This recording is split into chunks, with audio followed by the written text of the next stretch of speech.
Welcome back. तहरीक तालिबान ने यौम आशूर के रोज़ कराची में 50 के करीब मुसलमानों को मौत की नींद सुलाने की जिम्मेदारी तो कबूल कर ली, लेकिन वो लोग जिन्होंने कराची की अमलाक को तबाह किया और अरबों रुपए की अमलाक को दसियों हज़ारों लोगों के रोज़गार को बर्बाद किया, वो कौन लोग थे, उसके रिस्पॉन्सिबल कौन थे, उनके खिलाफ कार्रवाई क्यों नहीं हुई?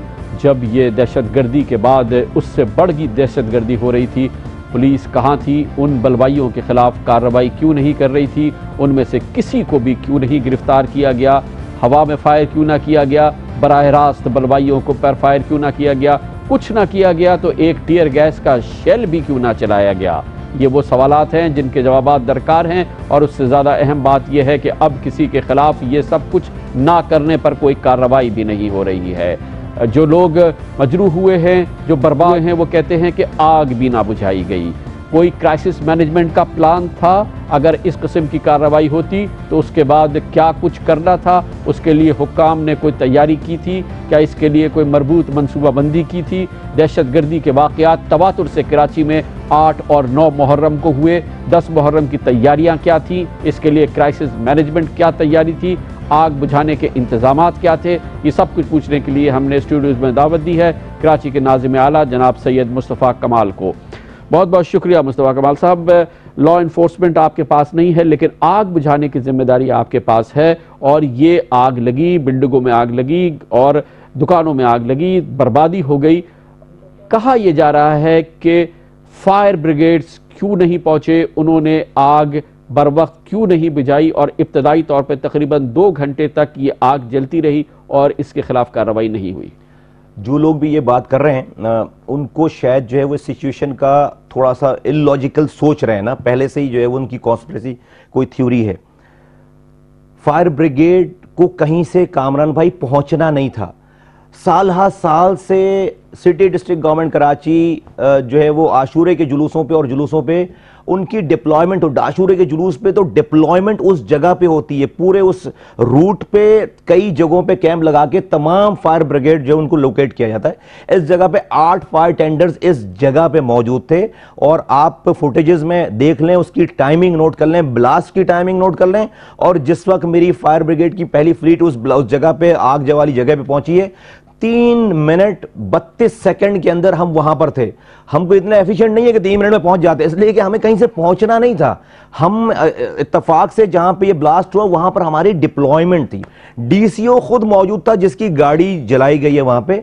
तो ये बिल्कुल, और फिर आप इस फुटेज में वो भी देख लें कि जब हमारी फायर ब्रिगेड पहुंची है तो फिर आप उस देखें कि उस फायर ब्रिगेड के साथ हो क्या रहा है, और आप ये भी देखें कि जो है वो पुलिस जो है वो कितनी दूर खड़ी है और वो फायर ब्रिगेड को जा रही है। और जब फायर ब्रिगेड के साथ जो कुछ हो रहा है और वो आप देखें अपनी फुटेजेस में, तो उसको कोई बचाने वाला नहीं है, उसको तोड़ा जा रहा है, उसको मारा जा रहा है वहां पर, और उसको जो है वो वापस भगाया जा रहा है।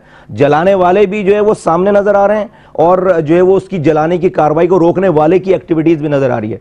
2 घंटे, और मैं खुद, एक किसी की बोली भी बात नहीं है, मैं खुद इस जगह पे यहां पर बंस रोड के पास जो है वो मैं खुद मौजूद था एक कैंप पे, और मैं वहां से कानून भाई अगले दिन वापस आया हूं।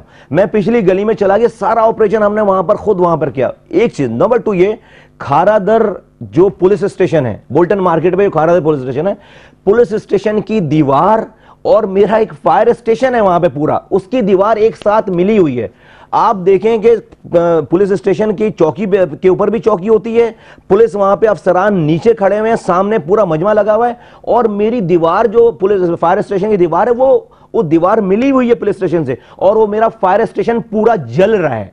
आग लगी हुई उस फायर स्टेशन पे, मेरे फायर स्टेशन जल रहा है, लेकिन पुलिस जो है वो का थाना उसके साथ वहां पे लगा हुआ है। मैं पूछता हूं कि, और 2 घंटे फिर हमें पुलिस जो है वो रेस्क्यू नहीं कर पाई। 2 घंटे के बाद हम एंटर हुए। 2 घंटे में जो एक्सप्लोजिव मटेरियल वहां पर था, वहां पर ज्यादातर दुकानें जो हैं सारे थोक का सामान उनके पास जो है वो परफ्यूम का काम है, सारा फ्लेमेबल आइटम, कॉस्मेटिक्स का काम है, WD-40 वगैरह ये सारे काम है, प्लास्टिक का काम है जो कि फ्लेमेबल आइटम। 2 घंटे में जो आग ने नीचे से लेकर ऊपर तक सब चीजों को जलाना शुरू कर दिया है पहली, उसके बाद हमने री एंट्री जो दी है वो 2 घंटे के बाद फिर हमारी हो पाई। और जहां जहां हम कर सके हम रेस्क्यू, पहले लोग भी थे ऊपर, हमने फैमिलीज, लाइट हाउस के ऊपर से तो हमने फैमिलीज रेस्क्यू की हैं। एक आदमी भी अल्लाह का शुक्र है कोई आग से जो है वो जलकर हलाक या जो है वो जख्मी नहीं हुआ। फिर जाकर हमने जो है वो री एंट्री दी और ये कार्रवाई शुरू की। तो मुस्तफा खालिद साहब देखिए, ये जब इस किस्म का वाकया होता है, ये दहशतगर्दी का वाकया शायद सबसे ज्यादा इसकी तवक्को थी, क्योंकि 2 दिन पहले वाकयात हुए, इसके लिए तैयारी होती है। और यही तैयारी का क्या मकसद होता है? तैयारी का मकसद ये होता है कि जब ऐसा वाकया हो जाए और आग जब लग जाए, लोग जख्मी हो जाएं, तो फायर ब्रिगेड्स, अस्पताल, उनके लिए एक मिनट टू मिनट प्रोग्राम बनता है। वही क्राइसिस मैनेजमेंट होती है कि क्या प्रोग्राम था कि आप अगर ऐसा होगा तो आपको प्रोटेक्शन किस तरह से, यानी कि फायर टेंडर्स को किस तरह से प्रोटेक्शन फराम किया जाएगा, एम्बुलेंसेस को कैसे फराम किया जाएगा, अस्पतालों में क्या होगा।